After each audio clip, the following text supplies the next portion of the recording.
Yes, it sounds very highfalutin, doesn't it? The metaphysics of music.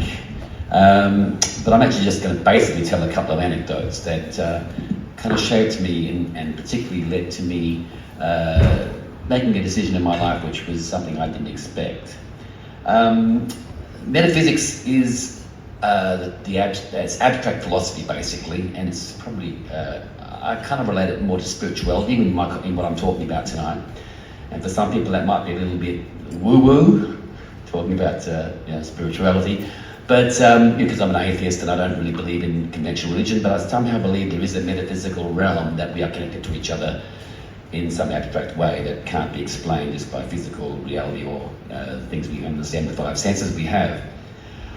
So I'll begin the stories with firstly how it is to be a musician and working with other musicians and the lessons I learned about that. As was mentioned, I've been in my band now since 1981. Actually, we started our first show, and I was actually a professional musician 5 years earlier than that when I was in Perth. I was 18 years old. I was very lucky to find a band that was established, and they played blues and R&B music, and they were getting paid. And so I was 18 years old and playing music and getting paid for it, which was quite amazing to me. And a few years later, I did move to Sydney and formed the Hoodoo Gurus, and we're still going after that many years. 43 years later, we're still playing, and people are still coming to see us. But in my late 30s, I had a bit of a midlife crisis, and I wondered whether, in fact, I was doing the right thing by being in the same band for all these years, and did I have anything else to say in my life that maybe I should be looking at and looking for other opportunities. So I broke the band up. I thought, let's quit while we're ahead. People may get bored with us, or they might move on to other things. We've been around for a long time, and there's a lot of ageism in the music industry, and they kind of want to ignore you and think you're somehow getting in the way of the other artists coming up, which is a kind of a strange concept, that you're somehow stopping someone else playing by playing yourself, but that's what you feel. And anyway, I did that, and so it was about 1998, we did our last show, early 98, and I decided to do a one-off project with some friends of mine.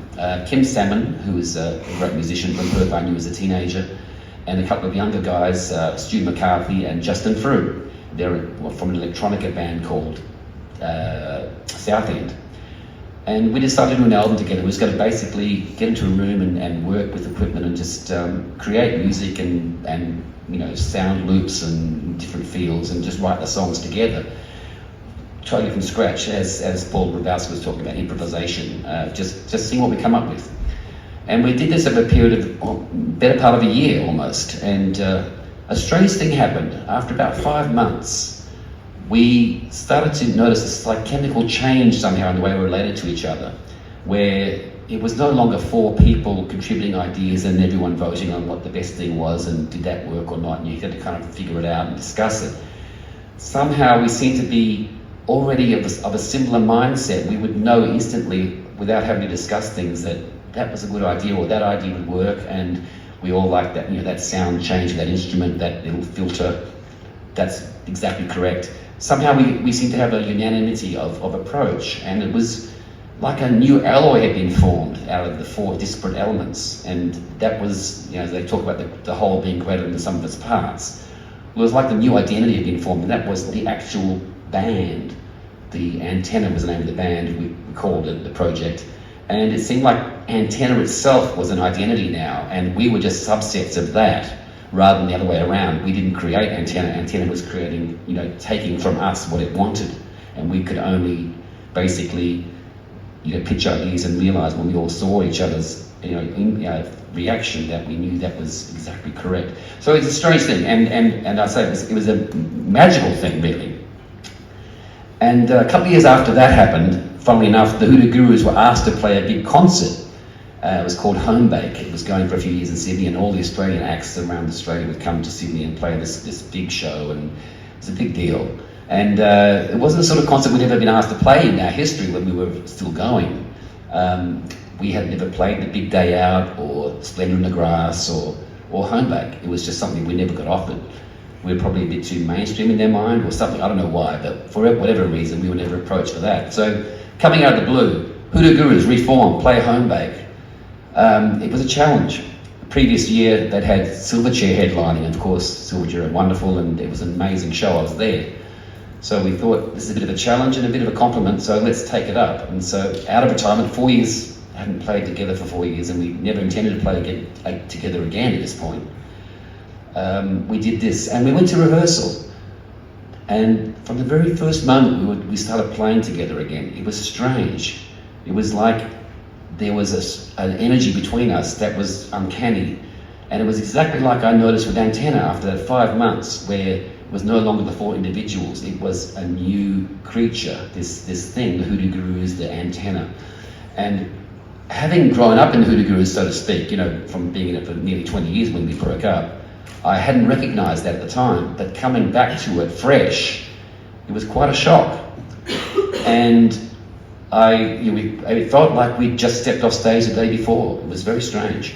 And I had to kind of take a couple more years to digest it because the show was fabulous. But I'd said we were breaking up and didn't want to come back, rescind that notion, because people would always suspect that it was some sort of ploy to create an appetite for the band and a marketing ploy. But it was really for real. I was like, break up, we're not going to play together again. So I had to kind of backtrack and realise that whether I liked it or not, the Hoodoo Gurus still existed. It's just I wouldn't allow them to perform by saying that's it, no more.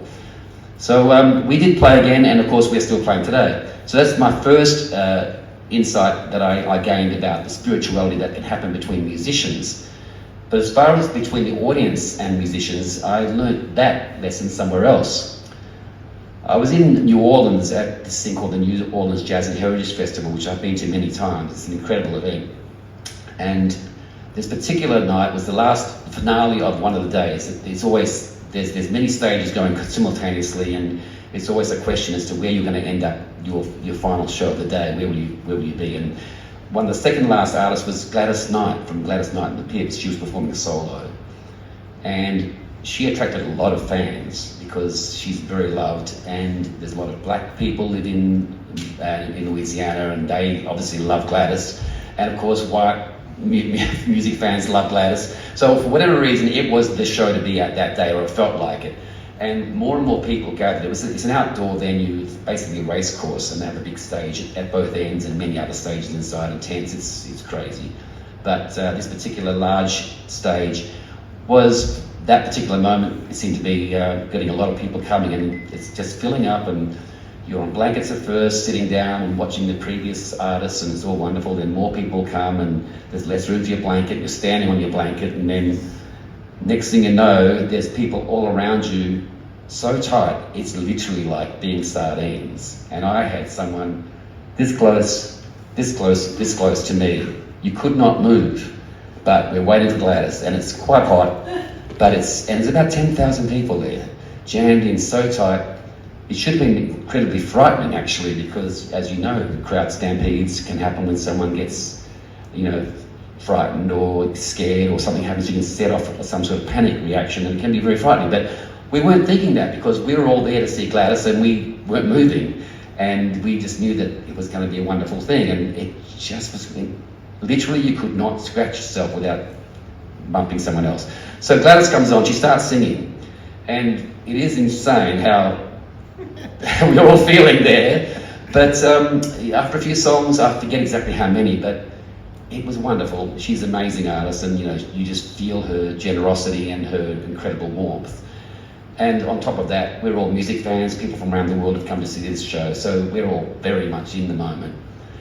And then she sang one of her hits for the Gladys Knight and the Pips, a song called Midnight Train to Georgia. I don't know if you know it, but it's one of my favourite songs now, especially. And there was some strange thing that happened in the crowd when she started singing this song, because we couldn't help it, but we had to move. But there was no way of moving, because we're all so completely jammed in. So it just seemed to be unconsciously, we all went left, then we all went right, and we all went left. So we saw this 10,000 people literally in sync, swaying in time to this beautiful song, and just in raptures. And Gladys herself, you could see her reaction, where she was just clocking this insane moment. And I felt that energy of all of us there in that moment. We were just one organism. Just as the Hoodoo Gurus and the Antenna were one organism together as musicians, this was the audience and the artist together in that moment. And I truly believe, after all my years of performing, 50 years nearly, that you actually gain as a musician from the audience watching you. It's not just one-way traffic. It's not just, oh, they applaud and you feel good. I think literally the music improves and it becomes this unrepeatable moment for you all being together, this moment of creating music and experiencing music together. It's communication. I call it spiritual, I call it woo-woo, whatever you want to do, but I truly believe in it. And all I can say is, go and see live music, feel the magic, make the magic. Whether you're a performer or an audience member, you are helping that moment to be something unrepeatable and special, and it is only possible in person. It doesn't happen down the internet or from watching a DVD or hearing a DJ, sorry. You know, it's that music being created right now, that special way with everything happening around it. And whether you call that woo-woo, my only answer to that is, let's all just take the midnight train to Georgia. Woo-hoo!